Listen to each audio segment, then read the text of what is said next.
right, let's do this Tuesday morning. Hi, everyone. Welcome to the show. I'm Tim Pham. And I'm Nicole Legue. We, of course, want to get right over to Jenny Power this morning. Jenny, there's a little bit of green on the map there. Do we actually get rain today, or does that move out? Well, it's going to mostly move out. So, yes, Spokane and Coeur d'Alene, we're mostly dry here as we move forward. But some of our northern areas up in northeast Washington and the North Idaho Panhandle, they're waking up to some light rain that is gradually tracking up further north into Canada. So this is left over from some of that unsettled weather that we were dealing with yesterday. Taking a live look outside right now over Lake Coeur d'Alene, you can see that it is a cloudy, kind of grayer start to the day today, and temperatures are also on the cooler side. So right now at the Spokane International Airport, we are at 54 degrees. Winds are light, but it is noticeably a little bit of a cooler start to the day today.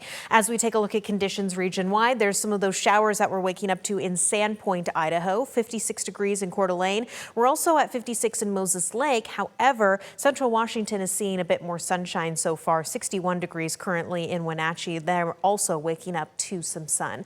As we take a look at your day planner for Spokane, it is going to be mostly cloudy through this afternoon. A look at the warming trend, though, for 4th of July weekend. That's coming up in a few minutes. Let's also get you out the door with what we are seeing out on your traffic impact. I want to start by showing you a live look over at I-90 and Argonne. Things are moving smoothly, traffic volumes gradually picking up, but at this hour, no major collisions to report to you. As we continue to take a look across the region here, this is I-90 and US 2. So perhaps if you are traveling to or from the Airway Heights area or Cheney, things are moving smoothly through this stretch of the area as well. On your traffic maps, we're in the green, no major collisions, so we've got average drive times for you right now.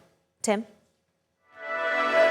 Today, the legacy of two heroes lives on. That was the sentiment at a ceremony for Frank Harwood and John Morrison Jr. yesterday on the first anniversary of the deadly ambush on Canfield Mountain. KREM 2's Regan Gallo was at the ceremony where we heard from their families.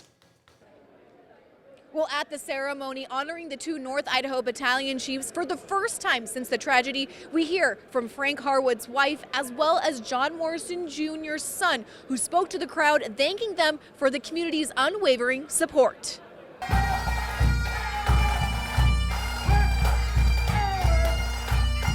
June 29th, 2025 is a date forever etched into the heart of North Idaho.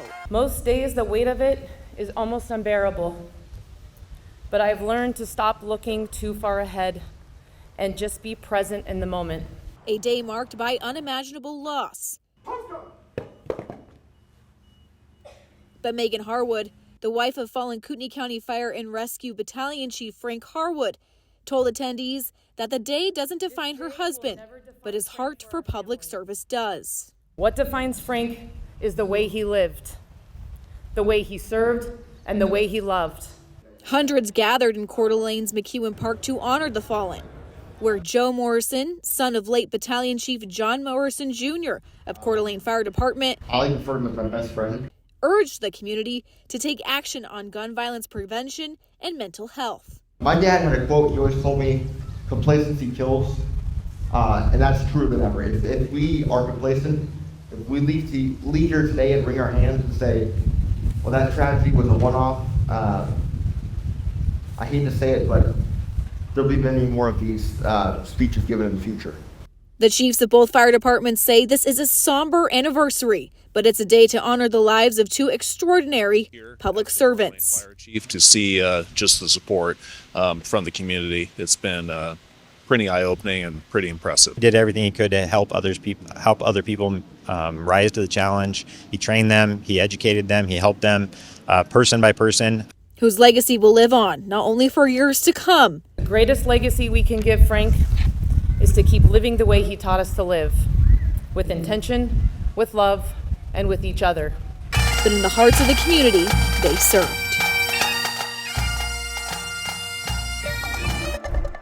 This morning, we are waiting to find out if the U.S. and Iran will have talks today. Earlier this week, President Trump said U.S. negotiators are set to meet with Iran's representatives, but Iranian officials say there are no meetings planned for today. And the confusion comes days after the U.S. and Iran traded strikes with each nation, accusing the other of ceasefire violations. Yesterday, a U.S. official said both sides would pause attacks. That same day, the French President Emmanuel Macron said France and Oman will coordinate to help help demine the strait, but that proposal was rejected by Iran, who said they do not want help in removing mines. Well, new this morning, the 3 firefighters who died fighting the wildfire along the Colorado-Utah border were 38-year-old Emily Barker, 27-year-old Nick Hutcherson, and 26-year-old Sydney Watson. They were part of a crew that goes into remote areas to help prevent new fires. They tried using their fire shelters to shield themselves from the flames, but were still overcome. 2 other firefighters were hurt and are now recovering in a burn unit. So far, the Snyder Fire has burned more than 30,000 acres and is 0% contained. New this morning, the Pierce County prosecuting attorney will not file charges against the 2 drivers who struck and killed Washington State Patrol Trooper Tara Marisa Guting back in December. The 29-year-old was hit on southbound State Route 509 near Port of Tacoma. She was responding to a crash.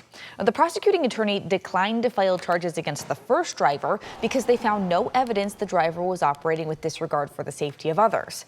The second driver was under investigation for hit and run, but the prosecuting attorney could not prove that the driver knew the accident had happened.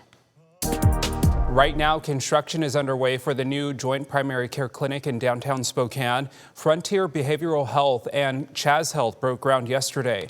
The nearly 10,000 square foot facility will be built at 130 East Sprague and is expected to open next year. Officials say the clinic will expand access to health care for thousands of people in need who live in downtown and do not have many options for care. Instead of sending people from one provider to another provider to another provider to another provider and having to deal with some issues like substance abuse treatment, pharmacy services, lab services, care navigation, all of that is now under one roof. The $9.2 million project receives state and federal funding, with Frontier Behavioral Health covering the remaining costs. The clinic will offer primary care, substance use disorder treatment, behavioral health, and pharmacy services. The new clinic will be located off of Sprague Avenue. Voters might be able to decide what happens with Washington State's Millionaires tax. The group Let's Go Washington held an event against the new tax yesterday. They were asking people to sign a petition that would put a measure on the ballot. It would ask voters to prohibit the state from taxing personal income.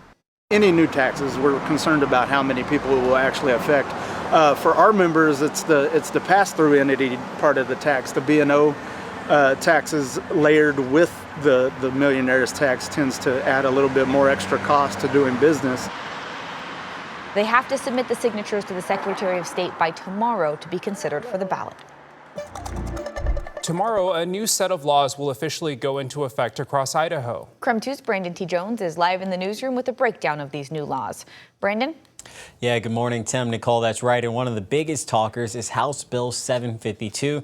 That's also known as the bathroom bill. The bill makes it a crime to knowingly use a restroom that does not align with a person's biological sex at birth. This law applies for changing rooms and locker rooms as well. But earlier this month, a judge issued a preliminary injunction temporarily blocking a section about single-use restrooms and multi-use restrooms when no single option is reasonably available. A couple of other big ones that take effect tomorrow. House Bill 548 will now require law enforcement on the water to have reasonable suspicion before stopping a boat or vessel to search it. Previously, they could do so without reasonable cause. Senate Bill 1354 creates a law that no homeowners association can enforce rules that limit or prohibits homeowners to have or to be able to build accessory dwelling units.